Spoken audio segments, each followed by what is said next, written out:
thank you all for joining today. So my name is Gavin Spoors, pronouns are he, him, and I'm going to talk about my kind of journey into games writing and going really in depth with that as well. If you like to save your questions until the end, I will leave time for a bit of a Q&A, and obviously I'll be around the festival as well afterwards, so do feel free to grab me and ask any questions or just have a chat about anything. So a little bit of me in a nutshell, who am I? So like to put it out there as a neurospicy queer individual, because a lot of that is put into my work. But in general, kind of consider myself a narrative designer operating within film and games. And it's usually how I kind of pitch myself, but there's a lot more layers to that as well, because my day-to-day roles, there's a lot going on. So yes, I do a lot of games writing, but also I work in narrative design as well, and there is a big distinction between games writing and narrative design, but I'm also a regional student recruiter. I also work in film journalism. I do reviews and features editing and writing. I'm a screenwriter. I do producing as well. This is very much me on a day-to-day basis. It's just anything and everything to do with writing and narrative. And that's because these are kind of like the main four things that I kind of operate in. So I still work full-time in a day job. So I'm a regional student recruiter for Norwich University of the Arts. And I'll talk a little bit about that as well, because that's a lot of my educational background. But also I'm a deputy editor for Film Hounds magazine. So that's where the film journalism comes into play. And with the bottom right here, so I help out with Love Cabin Films. They produce short films, and I help out in co-producing and producing roles. And when it comes to the games writing side of things, I've had experience with Fairer Games, which I'll talk a lot about as well. So this is very much more of an honest talk. Like, I am not this grand award-winning writer that's worked with big AAA titles. I'm just a regular old guy that's just been able to kind of crack into different writing areas and managed to get into starting to do paid commissions as a games writer. So that's something like, if I could do it, anybody can do it.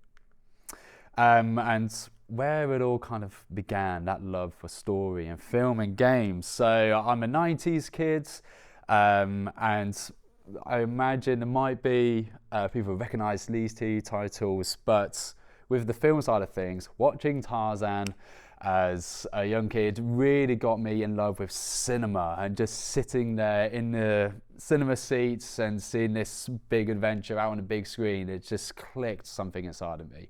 But also with my older brother, who just got a Nintendo 64, I was introduced to the world of Zelda, and specifically with Ocarina of Time. So a lot of my time was begging to go see Tarzan for the 4th time, and begging my parents to buy the VHS and watch it on loop, and also playing Zelda Ocarina of Time as well. And they were really influential on like my taste as well. So I'm a big kind of like epic adventure fantasy kind of guy. And I didn't, back then really didn't think of games as an industry, as a kind of career path. So it was all about film from a very, very early age of, that's what I want to do. I want to make films. I want to be involved with films. So going along that educational path, so within school and college, so in terms of kind of my general skills, I can't draw to save my life. I can kind of write, and I did well in presenting as well. So English was a great subject, but arts, I really failed at. I was rubbish at arts. So it was all about the writing side of things for me when it comes to creative kind of work and storytelling. And in college, so it kind of works differently. So I was growing up in the Midlands at this point in Leicestershire. So in college, that's where I did GCSEs, and we were actually one of the first cohorts in the UK to do the film studies GCSE. That's just making myself feel really old. But this is, we ran a radio channel and actually had my own lunchtime show reviewing films, because I was that person. And I did media studies and film studies, but it was within the film studies GCSE that I first got to grips with the screenwriting format, which to this day remains my favourite format of writing. And realising from there, maybe within film, instead of, because a lot of people just end up thinking, I'm going to be like a director, but it was at this point, and particularly there's a film called Looper from director Ryan Johnson, who wrote the script, and something about that clicked inside of me of, you could do this with a narrative. And I got really excited and really kind of pushed me into particularly focusing on screenwriting within film. And so I did those GCSEs, film studies, media studies, and I went on to my local college where I did a practical filmmaking course. And within that, I was making films, realised I'm not very good at directing, but I always put myself forward as the writer and really kind of honing in on the screenwriting side. This is one of the old kits that we use, because filming on SD cards was new. We only had a single camera in the entire college that could shoot on an SD card. So we were shooting on little DV tapes, and editing with analog and digital sucked. It was terrible. I hope nobody has to go through that. So that was my time at school and college, and really leaning into the film side of things. And that's where I moved from Leicestershire over to this wonderful fine city. So I was a student at Norwich University of the Arts and did the film and moving image production course. So I started that in 2013 and did the 3-year course, and that's how I kind of set up shop a bit in Norwich from there. And the thing with the film course there, not to put on my day job hat, I generally had a great time at the university, because it allowed me to, taking on skills with directing and producing and sound design, but it was open enough for me to focus on screenwriting, which is what I wanted to do. So as well as having a portfolio of 8, 9, 10 short films, I had 7 or 8 scripts with that, because for every group project that we did, I always put myself forward as the screenwriter and the writer of the project. So I was curating the course to allow me to make my own writing portfolio, because that's the main thing really getting into this particular line of work. It's all about the portfolio, and it's the same with any creative industry, any creative line. Employers or clients, they're going to want to see your portfolio. So I was building up that portfolio as a student. And doing different projects, being hands-on. That's me trying to direct some professional actors in, that was our student house that we tried to make it look like it fitted for the characters that we were using. And just in general, Norwich is such a good place to shoot films. So many amazing locations, and I've used and abused the hilltop by the cafe that overlooks the city for golden hour. It's such a cheap way to get nice looking shots, but hey, it looked good. And just generally had a great time building up those portfolios, and also building up connections as well, which really comes into play and how I kind of progressed from there. But the thing with doing the course and graduating in 2016, it came to a point where I didn't really have a plan of where to go, because within, whether that's writing within games or film, there is no set path, which is a blessing and a curse, because you can take any avenue, but also there's no set model to kind of follow and go into. And that's something I really struggled with at the start after graduating, is that kind of, well, what do I do? Where do I go? And there's no concrete paths. You have to kind of figure things out yourself and what's best for you, which, kind of fresh-faced graduate is a difficult pill to swallow and try to figure out. So I ended up just setting up a business, a film production company with a good friend of mine. And we actually started off with working out of our student house, and we even invited clients over to our terrible student house, which is probably not the smartest move, but it's all we could do. and just literally editing and working out of our bedrooms. But then eventually we did get an office space. It was just an open plan office, but somewhere where we can really get into the zone, we can actually get clients in. And again, this was like thanks to the university, they used to have these office spaces that graduates or even just any kind of business folk around the city could rent out, and it's all discounted rates. But crucially, they had loads of free business kind of short courses and like financial advice, because we were absolutely good. We were film graduates. We had no idea about taxes, running a business. We were just trying to get by to pay for pot noodles to eat at night with little money. So it was so helpful to take up those business ideas, and that really helped. And they even helped us get some clients in, which is crucial because obviously we've got bills to pay. And it was honestly one of the most difficult times I've ever had, was coming out into the big wide world after that kind of safety net of being in university, and suddenly you're trying to make your way through with no real plan. And really that's kind of on us more than anything. There might be people here who are familiar with Copper Crayon. They're a successful film production company, also based in Norwich, and they were actually students who were the year above me, but they were smart enough to start getting clients in as they were in their third and final year. So they would have a foot in the door, and in the first year alone, they made a £50,000 turnover, which is ridiculous for first year business. We definitely did not make anywhere near that amount of money, because I was still working part-time in restaurants as we were trying to work around clients and getting things done. And I genuinely lived off chicken and rice and soy sauce for 2 months straight. That was my entire diet. It was quite literally ruining me both physically and financially doing this. I had no idea how. I had a sense of it would be difficult trying to set up a business, a company, but nothing could have prepared me for how difficult that was going to be. And it was a very taxing time. But even within those 18 months of running a film production company with my best friends, we still managed to do some great things. So we did the Kickstarter video for the feed, which they've got multiple sites now. So I'm going to take credit for their success, because we were the ones who shot their Kickstarter video, and then they got that was like a huge success for them. And now, they got the cafe in the uni. They got multiple sites around the city and even outside the city now, and doing some wonderful work.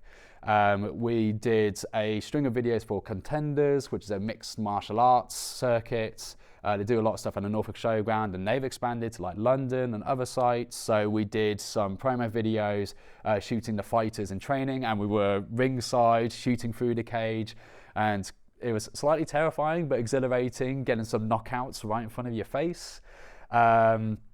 We did a big project with the Norfolk County Council, and that was actually something that we had to pitch to the council. I have a feeling we might have only got the pitch because we really undervalued ourselves and went with a cheap rate, but still we managed to get that commission and did like an animated project that was sent out in schools across Norfolk.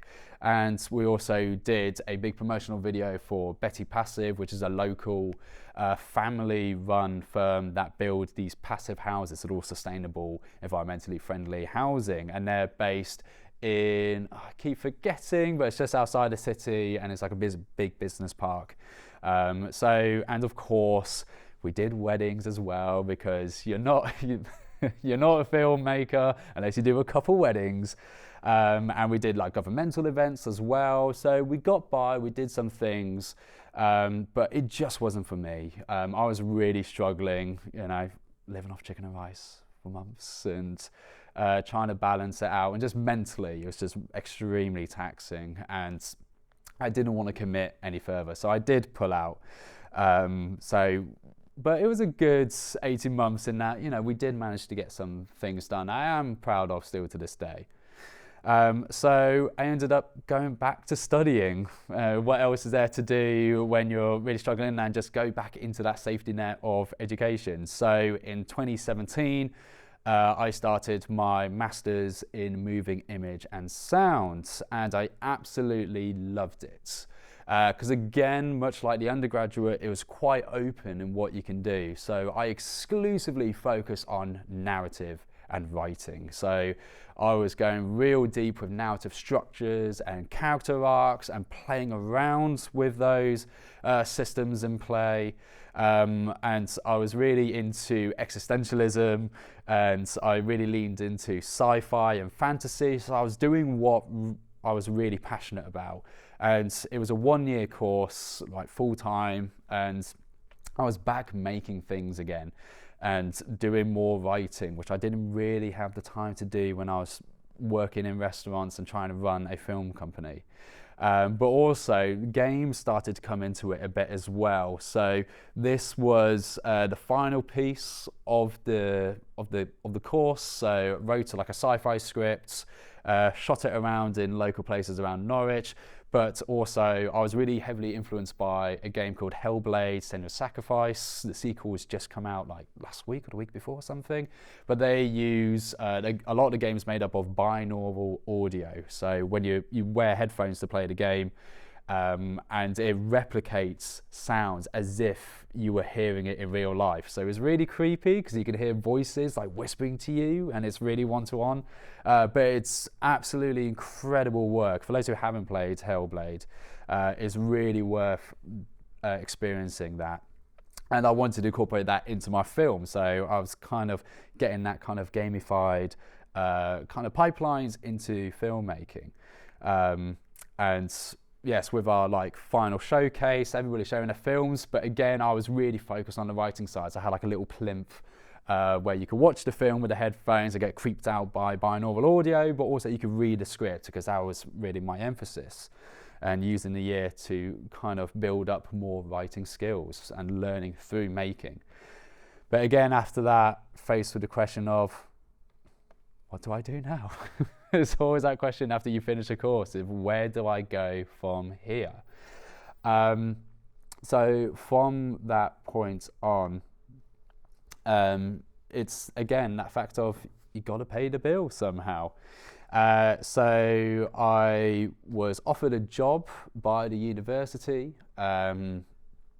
as in the outreach team. So I was a student ambassador through my time at the university, both on my undergraduate and postgraduate. So I was helping out with open days, but also a couple of times I went out to like big national fairs, and I even ran workshops in schools and colleges.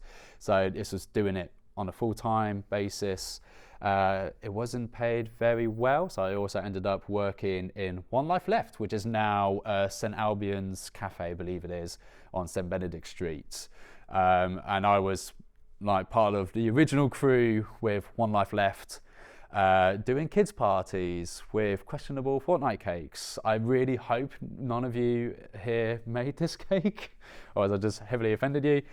So yes, I was, by day I was doing workshops around like film, working in schools, and also working hospitality still as well. And it meant that I didn't really have any time for writing, but I was an adult out of education. You have to pay the bills somehow.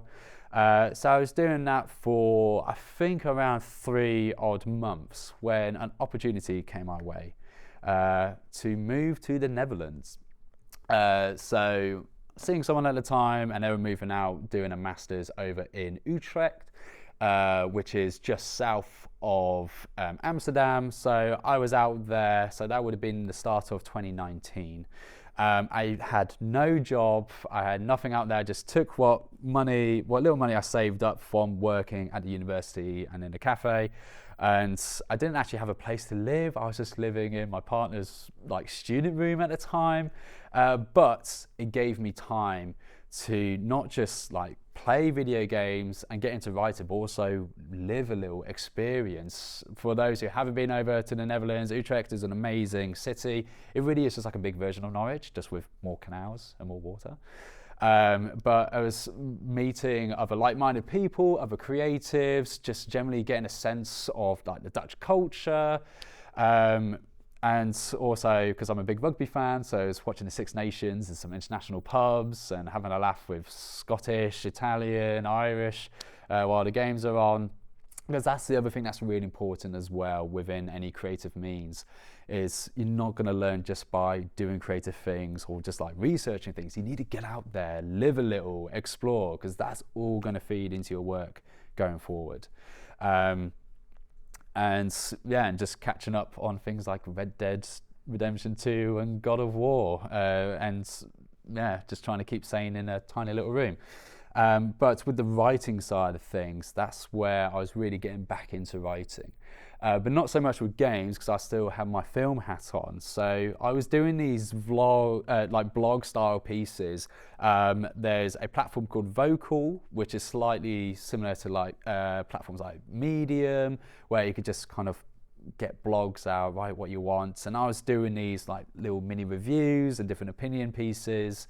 I don't know exactly why I was kind of getting into more film journalism side of things. I think it was just something to get me back into writing. It was just something I was fired up about. And in my mind, it was just getting writing. It didn't matter what it was, whether it was scripts for films or more journalistic pieces. I just needed to get into the habit of writing regularly. So did like just mini reviews of old films, opinion pieces of what's going on.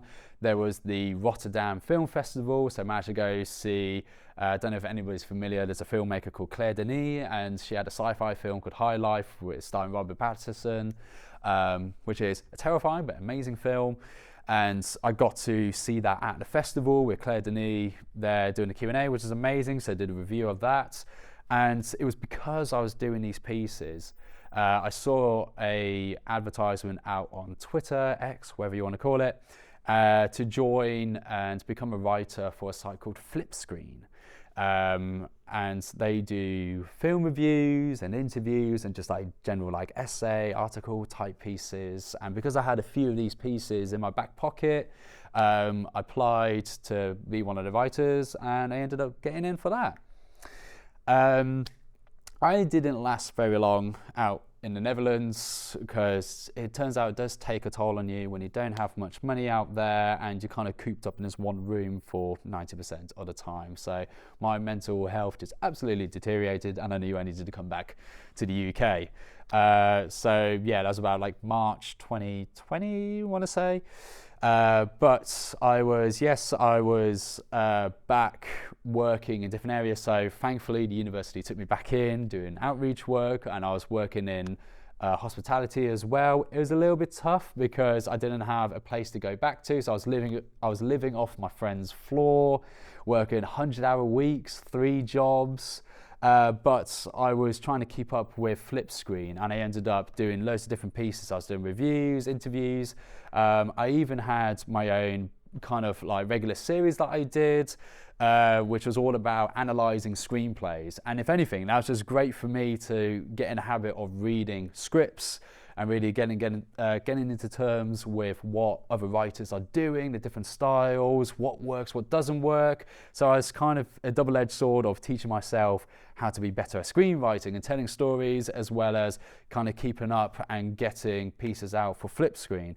And it is completely voluntary, so it was all on my own accord, but it was helping me build up a portfolio, build up on my writing skills.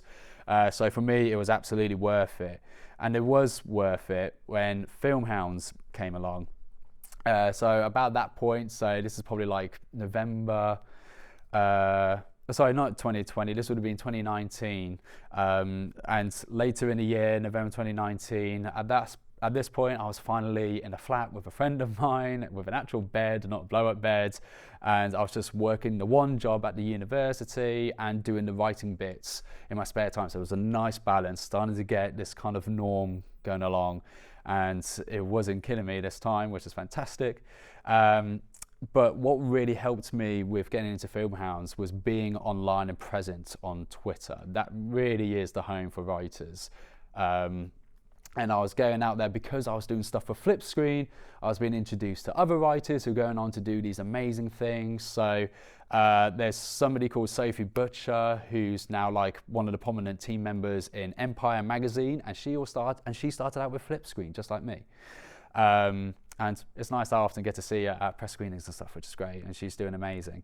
And Filmhounds came along, and because I had a portfolio with Flipscreen and the other stuff that I was doing as a writer, that they offered me, again, it's all voluntary, but with Filmhounds, they were ones that weren't just getting screeners through email, they were getting to all the red carpet events in London and getting these big kind of opportunities in. So I ended up writing for Filmhounds as well now, and that led to some amazing opportunities from there. It's all about just like slowly building up communities, people, experience, opportunities. And it all just boils down to who you know. So was doing this for a while, working with the uni, doing film journalism stuff. I was still living in Norwich, so I couldn't really attend these like red carpet opportunities, but I was starting to do film festivals. So I'd go down to London for the London Film Festival and do reviews from there. But in terms of the games side, so it was about 2022 where I met somebody called Robin Milton, who you may or may not know, but she's a prominent game developer here in Norwich. And it was all because I met her all the way back when I was doing the film production stuff. And we shared that same open plan office. We didn't really interact much, but we knew of each other's existence.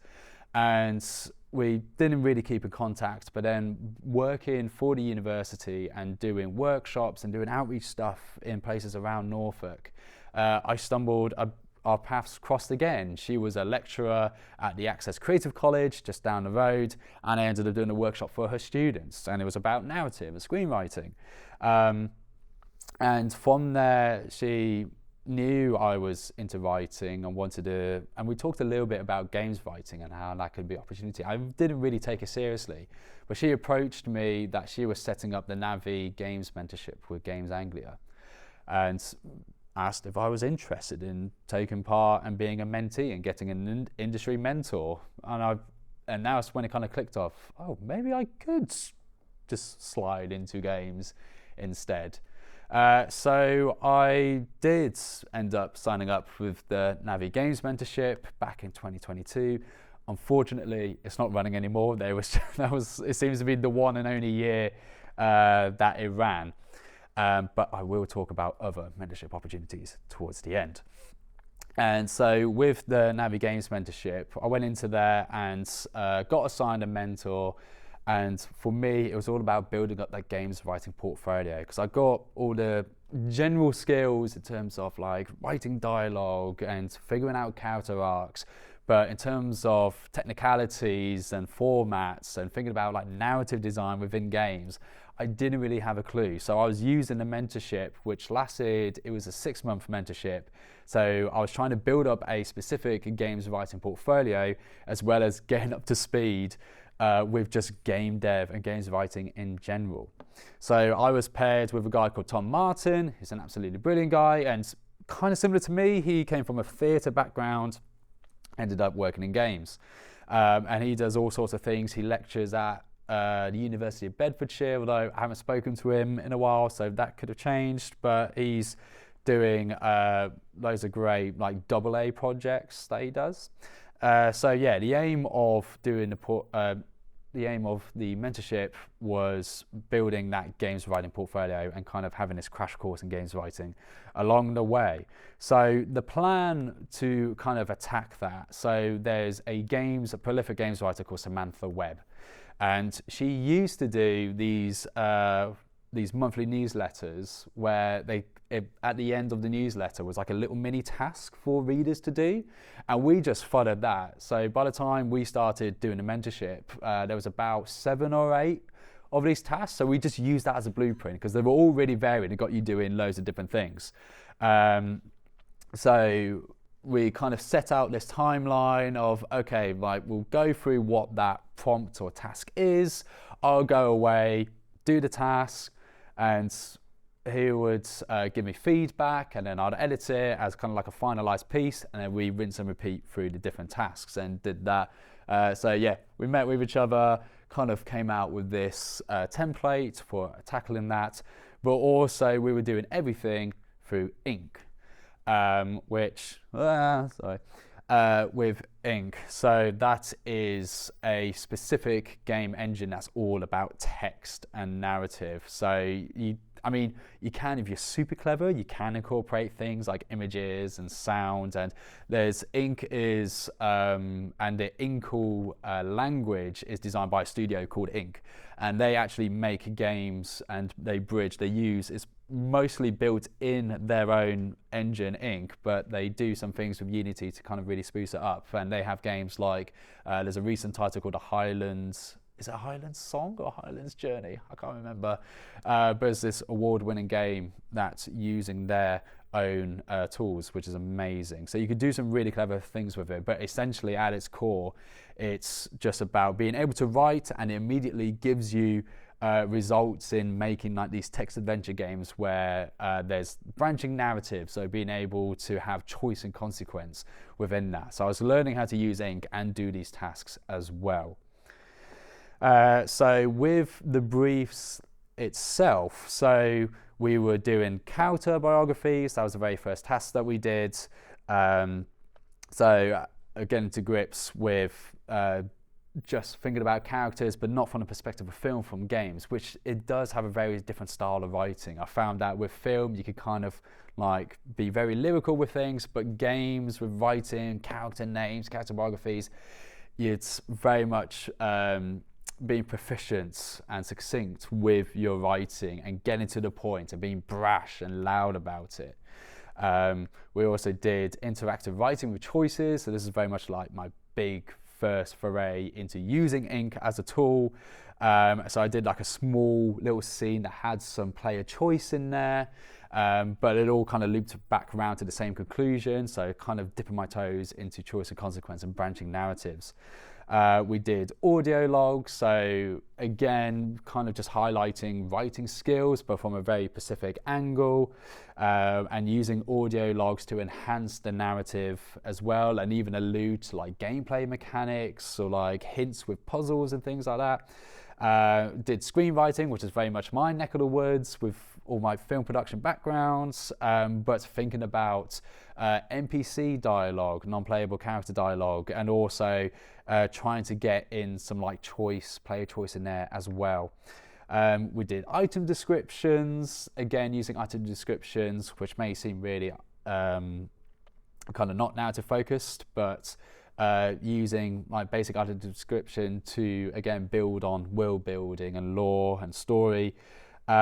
Barks, lots and lots and lots of barks. And for those who don't know, barks are just like throwaway lines that you hear in games where it's like, grenade, watch out, a grenade, and things you just hear in gameplay moments. So writing loads of barks, and then we kind of put everything together to have a fully completed demo, like a vertical slice, just like a mini narrative that you can kind of play in 10 to 15 minutes using Ink and getting it out there on itch.io.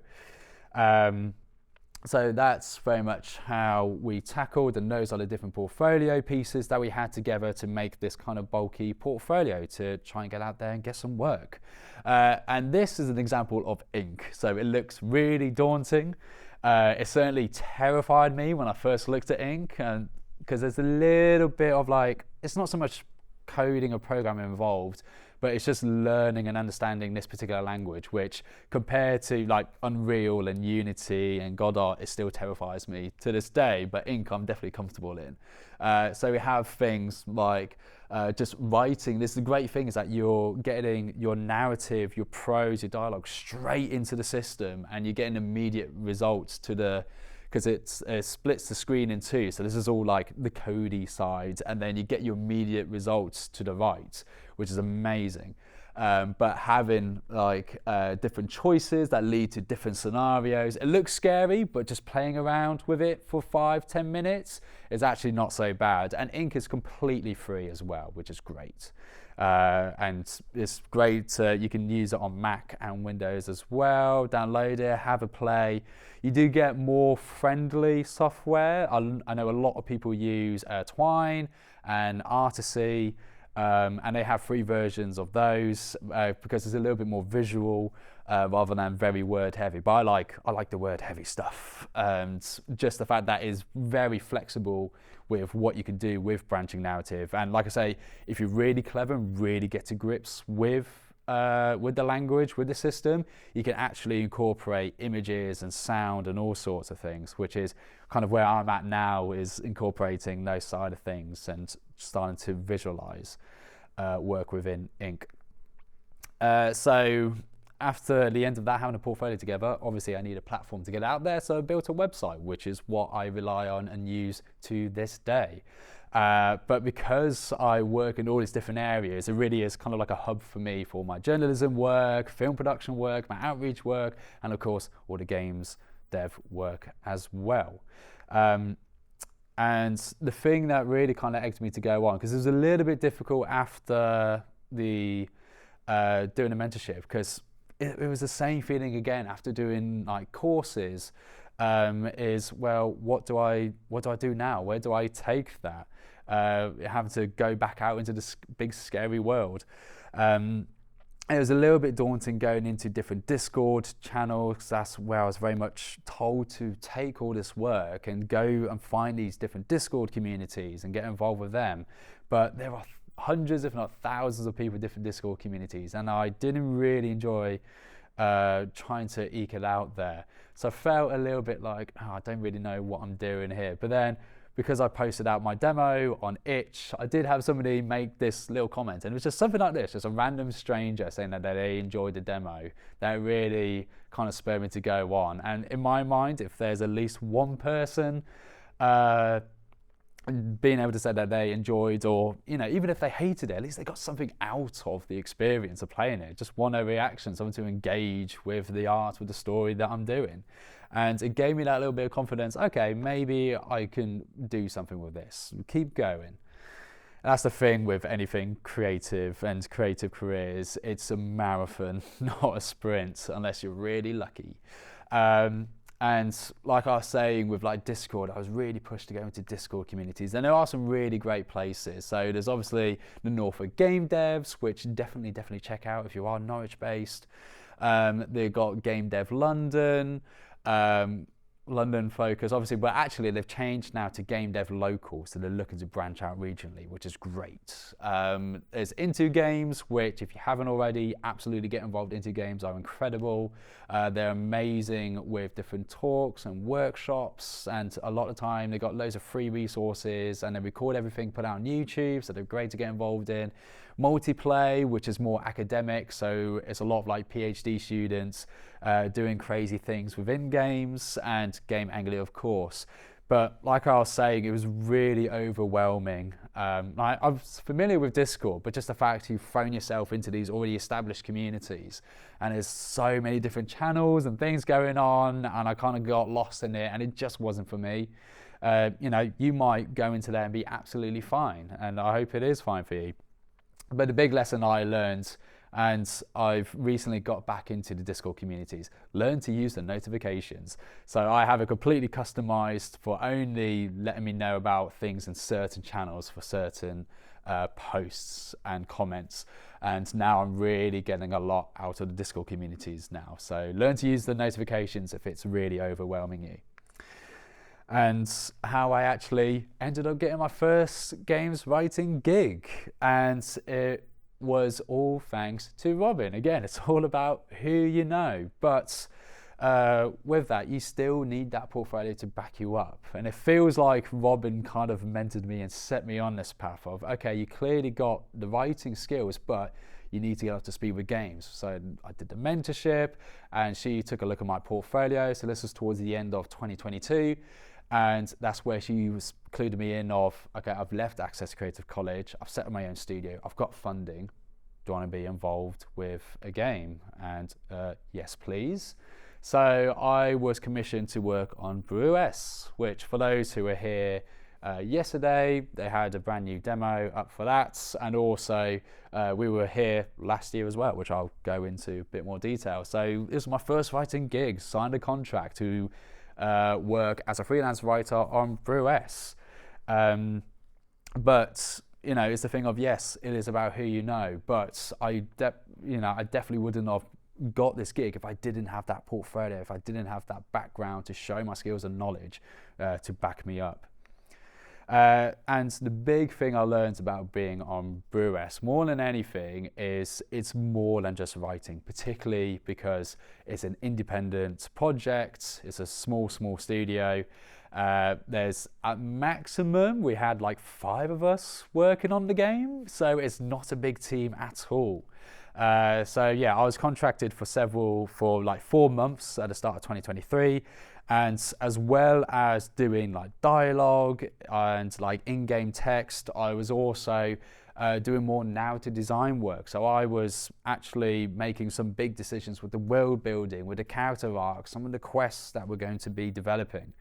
And the task within those few months at the start of 2023, when I was brought onto the project, was to get a demo ready. And a demo ready for the Norwich Games Festival, but also the big one, which is the London Games Festival. So I was doing things as well as doing dialogue. I was having to do things way outside of my comfort zone, which is getting up these. I had to like make this all from scratch, with showing the flow of a conversation. So Brewess is a historical narrative adventure game.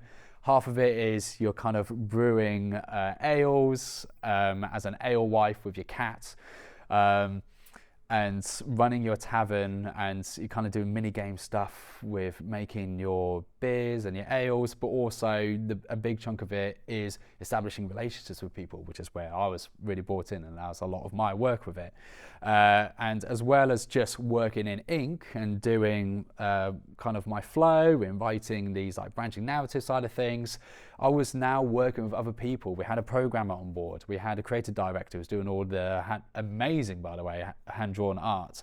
But for like the programmer, I had to come up with this, because working in ink and trying to translate that into, we were using Unreal, because ink does natively work with Unity, but we were working in Unreal and it doesn't quite have that link. Although I think it does now, but it didn't back when we were working on it.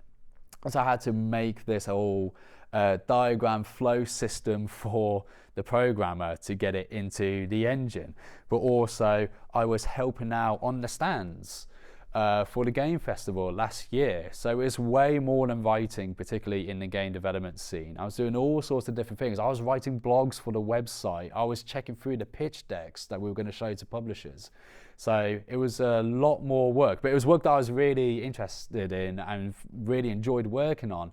But what really helped was having all of those experiences. As you can see, like my trajectory isn't just like writing, is recruitment and outreach, administration stuff, hospitality, but it all fed into everything I was doing here. I had all these different skills and I was adaptable to be able to suddenly take up doing flow systems for the programmer.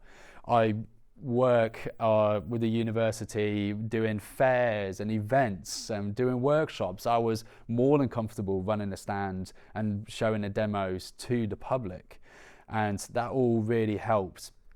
Having those different experiences, so there's absolutely nothing wrong with that. And that was the biggest thing I learned, is that it's absolutely okay to be a jack of all trades, master of none.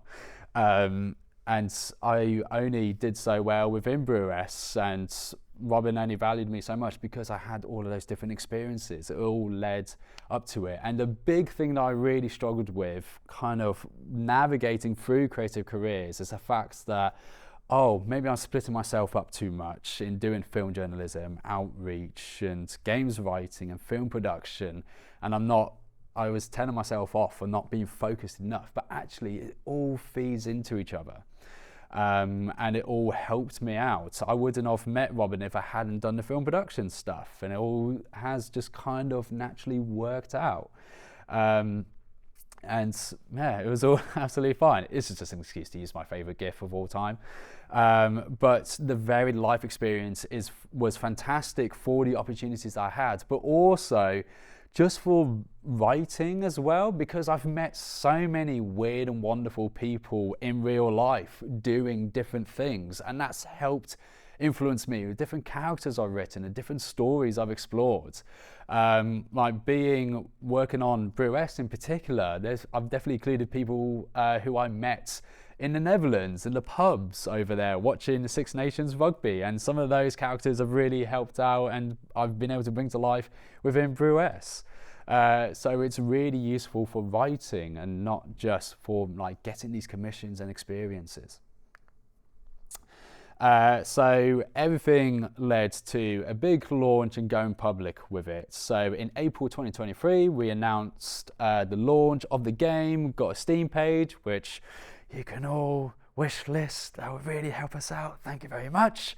And we officially announced the game, but we took it to the London Games Festival, and Brewess was part of the official selection, so there's loads of marketing, which was great.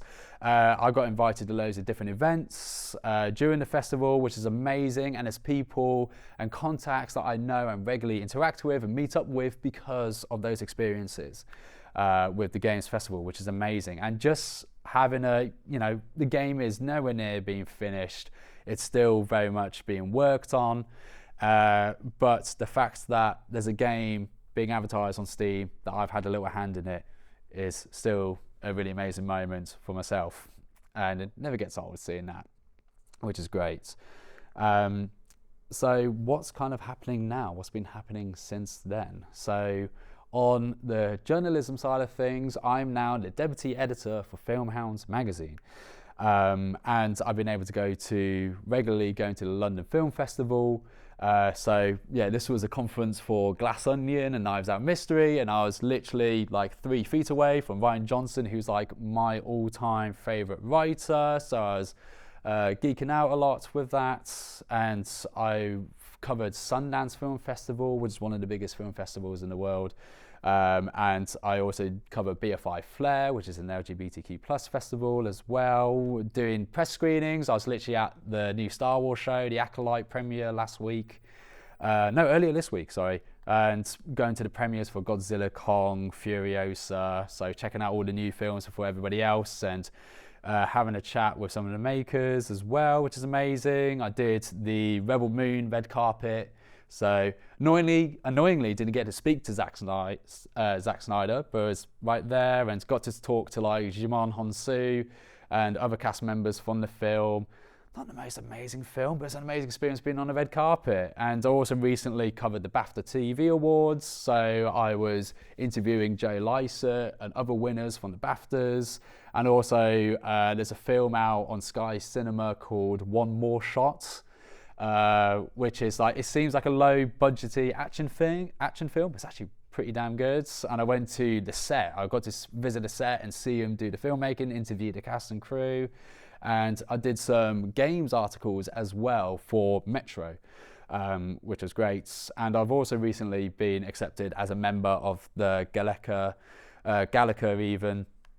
critics group, so I have a load of TV shows to watch because the voting comes up soon for the official awards. So doing loads of stuff with the film journalism side.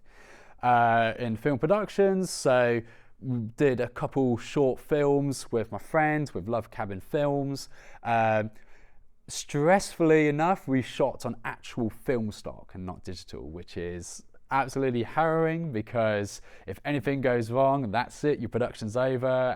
It's not like an SD card, you can't just delete footage. Once the film reel's gone, that's it, show's over. So it was a really illuminating experience, and also I never worked with crews this big before.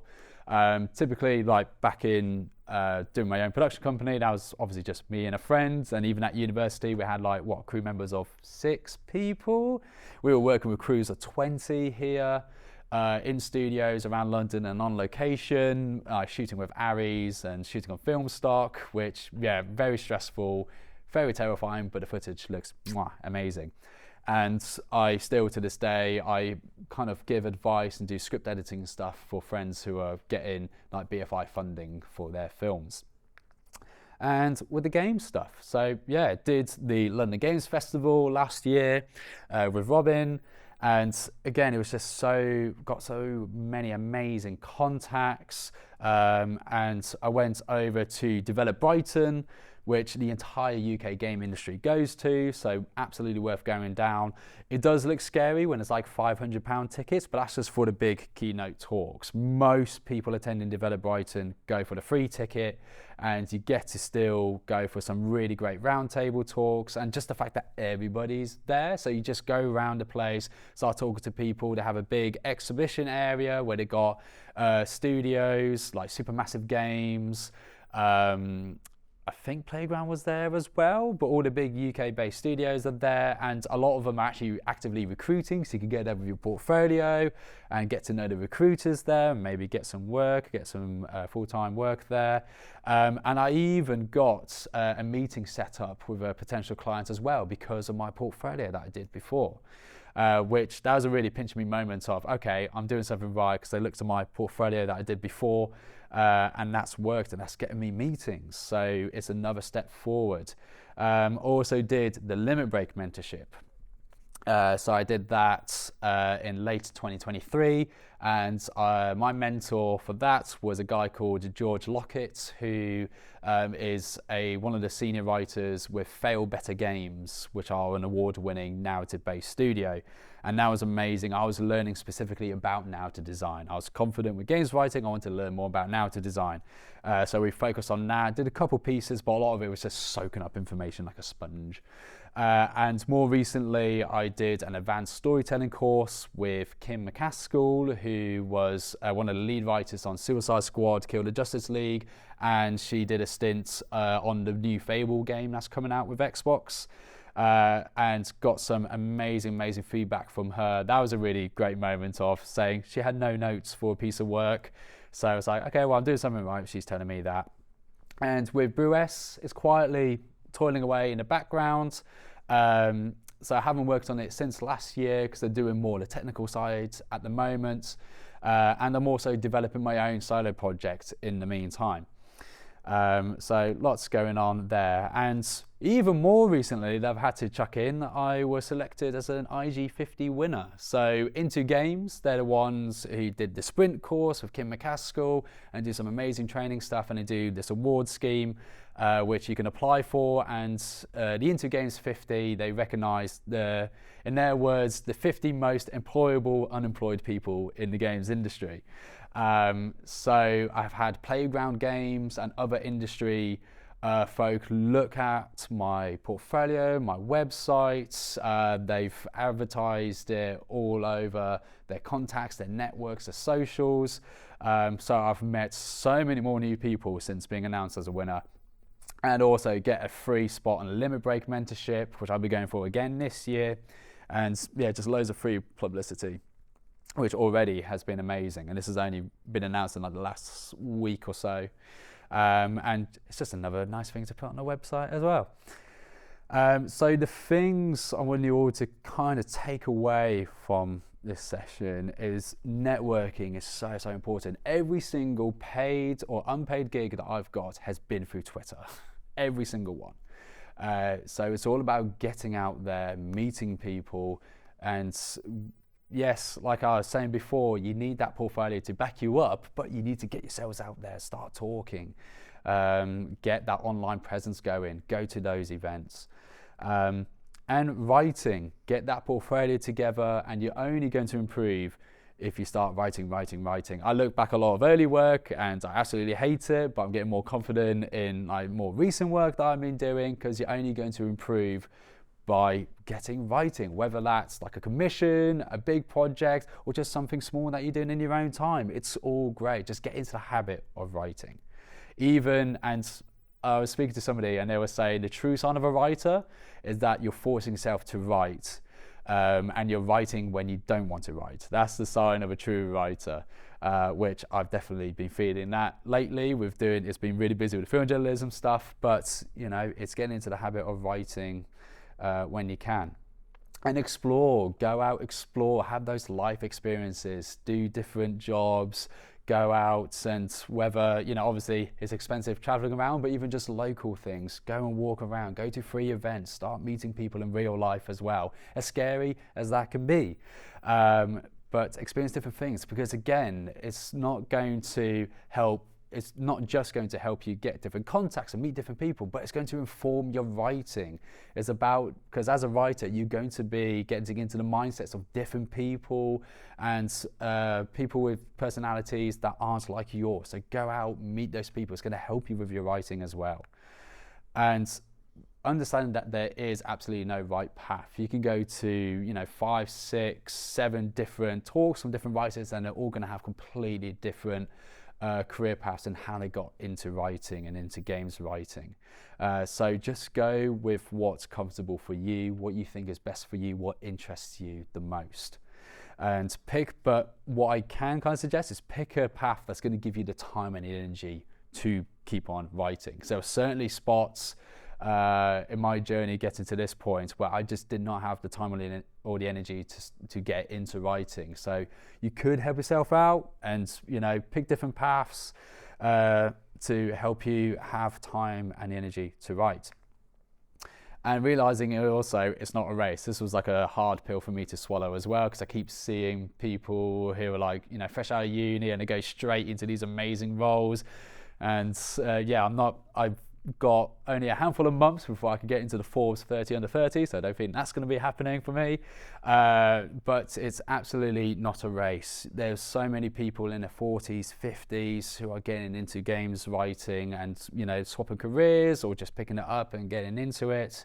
And again, because everybody comes from different backgrounds, they're having different paths, so it's absolutely fine. I've now become comfortable with being a student, not going straight into like amazing prolific film and game projects, but I'm happy with my time now. And again, I've had all of that life experience and just like work opportunities that's fed into everything I'm doing now.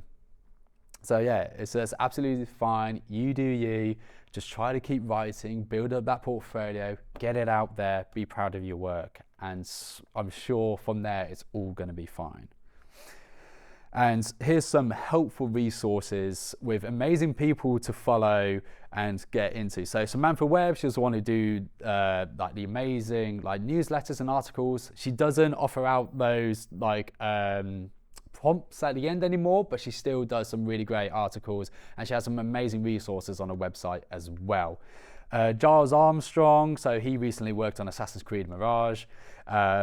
And he does loads of online talks and presentations. He's done a few of them with Into Games as well, so you can check out a YouTube channel. There's a few things from him. I've attended those, and I've had a chat with him as well after in real life events. He's a lovely person. Greg Buchanan, so he was a UEA graduate from the creative writing course, and he's a hugely prolific games writer. He does loads of articles and blogs through his website.